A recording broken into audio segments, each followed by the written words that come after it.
Chers amis et camarades, je tiens en premier lieu à remercier Roland Elie pour son invitation à cette 9e journée de synthèse nationale sur le thème « Un autre monde est possible ». J'essaierai d'être court car je souhaite que mon intervention soit perçue d'abord comme un appel. Alors ça ne sera pas l'appel du 18 juin, ça sera l'appel du 11 octobre.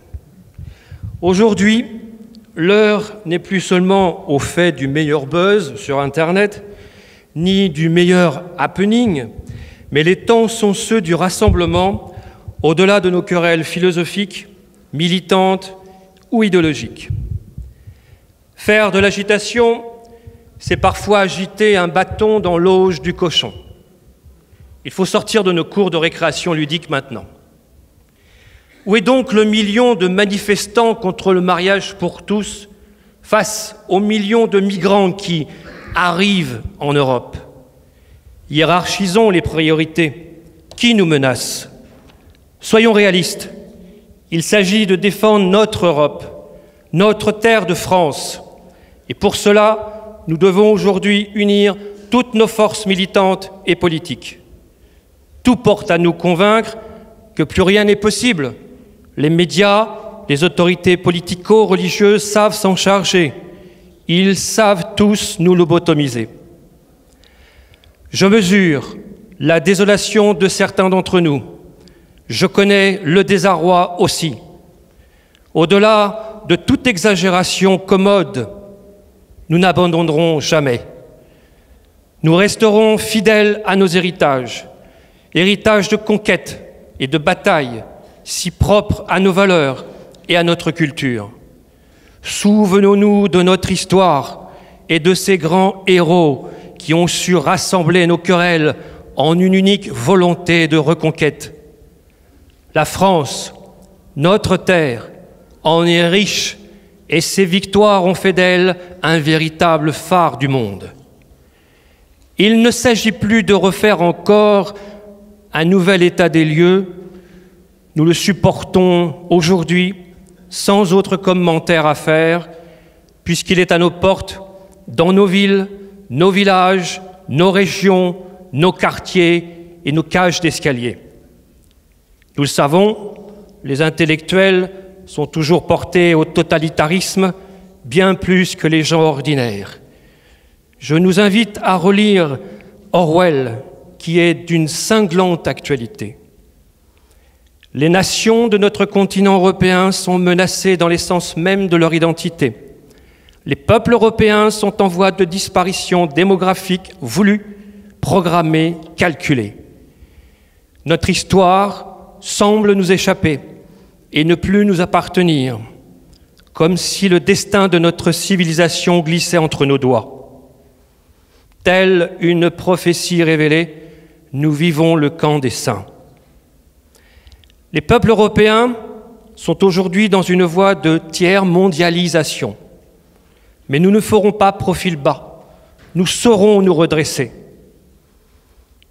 Tout porte à croire que nos gouvernements européens ont allégué une défaite, autrement dit une trahison nationale et populaire. On les connaît, ces Européens à tête chercheuse. On a l'impression qu'ils ont fumé le chicha sans se soucier de notre avenir. Ils ont rendu l'Europe somnambule. Pourtant, le danger semble plus intelligent que les tristes et hésitantes mièvreries de nos politiques bardées d'angélisme naïf, mélangées à un calcul de rajeunissement et de renouvellement générationnel démographique pour l'Allemagne et d'égocentrisme cocardier, droit de l'homiste pour la France. Sont-ils conscients que ceux d'en face, eux, n'ont pas peur de mourir en martyrs? Dans ce cas, si leur nom est légion, car ils sont nombreux, nous saurons dire non d'une seule voix.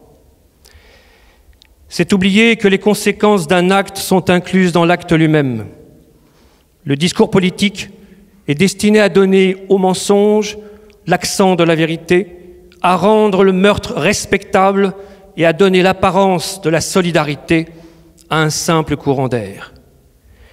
Boualem Sansal, dans son livre 2084, nous dit Je vous le dis franchement, je crains pour vous. Vous me semblez si peu préparé, pour ne pas dire indolent. Je ne sais trop non plus si vous vous rendez compte que vos gouvernants qui sont d'une pusillanimité indescriptible vous poussent carrément dans le cauchemar. Il ne faut pas minauder. À Budapest, ils savent crier « Allahu Akbar » sur les quais de gare. Ce ne sont pas tous des bateaux de la misère du monde qui débarquent. Certains sont aussi de véritables chevaux de Troie, armés de boucliers émotionnels pour mieux nous convertir. Leurs larmes sont leurs armes. Notre dernier souffle doit-il se taire pour autant? Les flux migratoires sont-ils irréversibles? Non. Soyons confiants que nos forces sauront se retourner contre ceux qui veulent notre disparition. Les armes qui veulent nous tuer, nous saurons les retourner contre elles-mêmes. Notre continent est grand d'histoire et de héros. Nous ne sommes pas seuls, car notre mémoire est toujours présente. L'avenir appartient à ceux qui ont la mémoire la plus longue, comme le disait Nietzsche. Cette guerre civilisationnelle, pour reprendre l'expression d'un certain ministre, donc j'ai l'autorisation, cette guerre civilisationnelle que l'État islamique nous a déclarée ne doit pas se protéger derrière nos peurs et nos doutes. Toutes nos querelles, nos souffrances, nos erreurs n'empêchent plus de croire en une victoire capable de nous rassembler autour d'un même combat, celui de défendre nos terres et l'identité de nos peuples européens, avec nos croyances et avec nos héritages. Et pour paraphraser Vladimir Poutine, s'il le faut, nous ferons l'Europe, non plus de l'Atlantique à l'Oural, mais de Vladivostok à Lisbonne.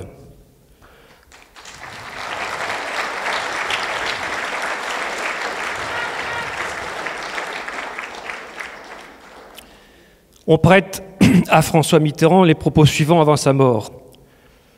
La France ne le sait pas, mais nous sommes en guerre avec l'Amérique. C'est une guerre inconnue, une guerre permanente, sans mort apparent, mais pourtant une guerre à mort. Parce que la vérité n'est jamais tout entière du même côté, nous saurons de nouveau écraser nos ennemis. Parce que leur volonté est d'enraciner une mutation démographique pour une mutation culturelle et civilisationnelle, aujourd'hui, j'invite nos cadres politiques et leurs militants, dans leurs différences, à s'unir face à cette menace de basculement de civilisation. Oui, nous le savons, quels que soient les défis, nous avons toujours su les relever en famille. Alors que cette journée du 11 octobre acte notre volonté d'un grand rassemblement collégial de toutes les forces de résistance patriotes, un autre monde est possible, car une autre méthode est possible. Unissons-nous au-delà de nos querelles de coqs de basse-cour. Soyons ici et maintenant tous résistants, mieux francs-tireurs, c'est-à-dire libres de toute appartenance, mais solidaires de ce qui fait notre cause. Notre seul parti, c'est notre patrie. Et nos guides, ce sont nos héros. Nous avons aujourd'hui, ici et maintenant, un devoir civique à honorer. Et c'est dans cette perspective d'une plateforme de première phase que l'on doit dégager quelques axes révolutionnaires majeurs et s'y tenir. Les buts de cette plateforme collégiale doivent être limités pour être suffisamment unanimistes. On peut ainsi fixer quelques thèmes. Comment reprendre le pouvoir? Comment appliquer la politique de remigration? Quel type de gouvernement instaurer? Quel changement immédiat pour sortir de la crise? Raboter le millefeuille territorial, simplifier la fiscalité, une dose d'autarcie. Quel rythme de sortie de l'OTAN et de l'UE? Quelle solution de remplacement de l'UE? Les engagements de cette plateforme des patriotes, élection à la proportionnelle d'une assemblée constituante, instauration du référendum d'initiative populaire, suppression des départements et du Sénat, sortie de l'Europe de Bruxelles, remplacement de l'Europe mondialiste par l'Europe des peuples et de leur identité, sortie de l'OTAN, sortie de l'OMC et abandon de la politique néolibérale, intervention de la puissance publique dans les secteurs économiques stratégiques, renversement des flux migratoires par une politique de remigration, mise en place d'une flotte européenne de garde-côtes. J'en terminerai avec ces mots de Verdi dans Nabucco. Vers toi, liberté, les chemins de l'histoire nous conduiront. Je vous remercie.